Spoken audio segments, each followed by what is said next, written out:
14h-16h, Brigitte Lahaie, Sud Radio. Toujours en compagnie de Didier Pleu, psychothérapeute, on essaye de vous aider à sortir de vos croyances qui peut-être nuisent à votre vie amoureuse. Christophe est avec nous. Bonjour Christophe. Bonjour Brigitte, bonjour Didier. Bonjour. Merci Christophe d'être avec nous. Alors vous avez souffert du divorce de vos parents? Oui, exactement. J'ai vécu le divorce de mes parents dans les années 90 où c'était encore un petit peu exceptionnel. C'était pas devenu une norme largement acceptée comme aujourd'hui. Et j'étais jeune adolescent à l'époque et je n'avais pas encore fait la rencontre avec ma sexualité. Je n'avais rien découvert de tout ce monde-là. Et à l'occasion d'une explication avec mon père, il m'avait avoué que la raison unique de leur divorce était le fait qu'ils n'avaient plus de rapport sexuel.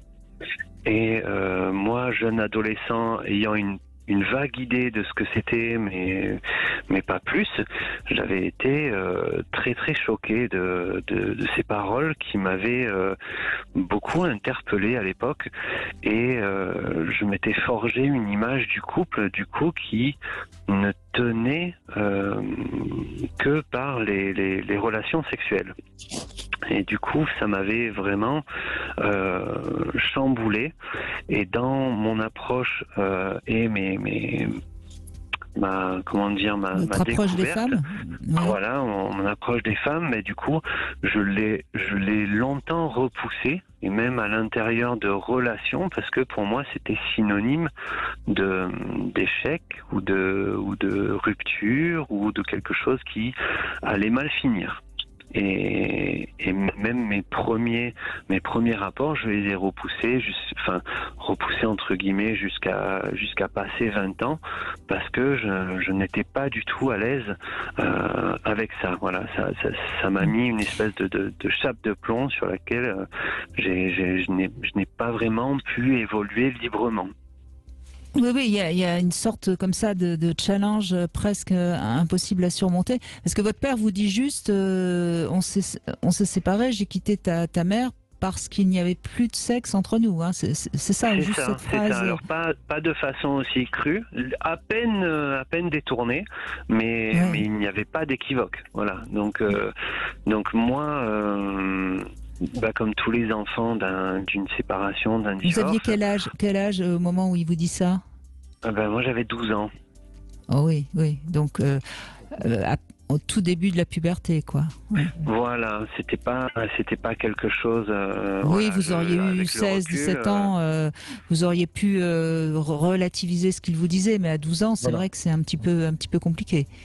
Voilà. Exactement, et ça m'a marqué, et ayant 12 ans, on se dit toujours qu'on est une pièce rapportée, qu'on ne pèse pas bien lourd face à quelque chose dont je ne connaissais presque rien à l'époque, hein, et du coup c'est vrai que ça a laissé une marque affective assez violente sur le coup, et pendant des années. Voilà, ça a modifié mon approche des relations sexuelles.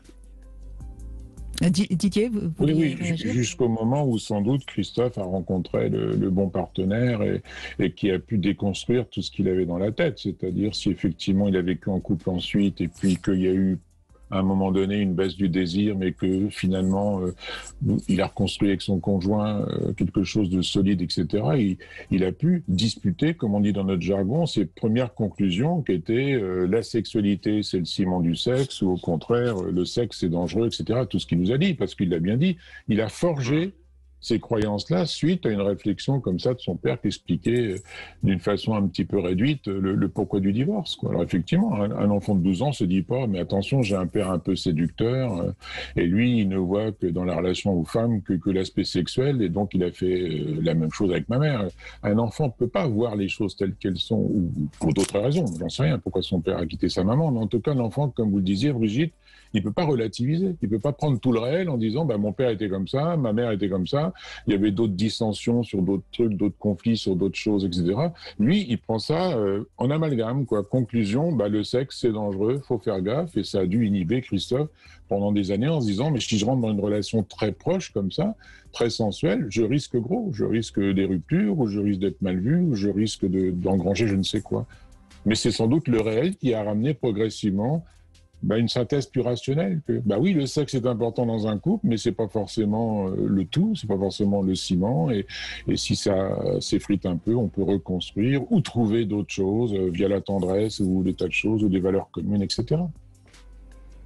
Oui, c'est un peu comme ça que je me suis construit et c'est comme ça que j'ai pu relativiser et en parler aujourd'hui parce que justement, moi c'est quelque chose qui m'avait choqué à l'époque et je m'étais dit il faut que je construise autre chose en opposition un petit peu à ça, mais qui n'était pas une fin en soi non plus parce que les relations sexuelles c'est formidable, c'est incontournable et c'est un vrai lien du couple, mais comme vous le disiez, c'est vrai qu'il y a des moments où il y a moins de désir, où les choses font que par ailleurs c'est compliqué et que du coup on a moins de relations, mais pour autant le couple est solide et s'appuie sur d'autres choses.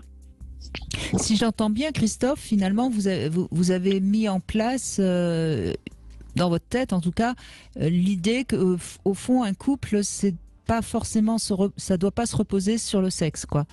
En opposition justement à ce que vous avez dit votre père, hein. Oui, exactement. Pendant longtemps, je me suis convaincu de cette idée. Alors du coup, c'était beaucoup plus actif dans cette démarche de repousser les relations sexuelles. Maintenant, je le vis très bien. Et puis les relations sont très agréables, sont toujours consenties. Ça a modifié aussi mon aspect. Quand on parle de consentement, même à l'intérieur d'un couple, je fais très attention à ce que quand je propose que ma compagne ne se sente pas obligée, ni pour me faire plaisir, ni pour voyez que ce soit vraiment quelque chose dont elle ait envie aussi, parce que parfois quelque chose que vous partagez tous les deux. C'est ça. Et je préfère passer à côté de plusieurs relations pour en avoir moins, mais plus de qualité, plus consentie, voilà, plus partagée. Oui, je comprends bien. Mais est-ce que ça veut dire que dans votre idée, c'est que votre père était peut-être un peu trop obsédé sur le sexe? C'est ça c'est ce que je me dis. En arrière-plan. Maintenant, voilà, j'approche de la quarantaine et je me dis que à mon enfant, je ne dirai jamais ça. Après, c'est d'autres époques. Je pense qu'on parlait aux enfants comme à de jeunes adultes. Il y a une approche différente, mais c'est vrai que je me dis... Jamais je parlerai de ça à mes enfants et jamais je ne l'évoquerai pour dire voilà c'est la faute de votre mère ou même vous au milieu vous ne comptez pas, il y a que ça qui compte, quoi. C'est très très très étrange avec le recul que mon père m'ait dit ça et moi c'est vrai que mais c'était très maladroit de toute façon par rapport à justement la manière d'aborder la sexualité avec un enfant de 12 ans. Et en plus, vous venez de le dire à demi-mot, c'était aussi vous dire tu ne comptes pas, je pars, toi, c'est pas grave, quoi.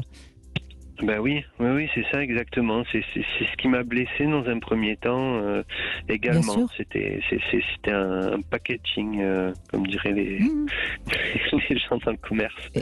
Voilà. Et oui. Et comme quoi, une phrase qui peut paraître comme ça, finalement assez anodine, peut vraiment marquer pendant des années. Votre témoignage est vraiment important, Christophe. Merci beaucoup.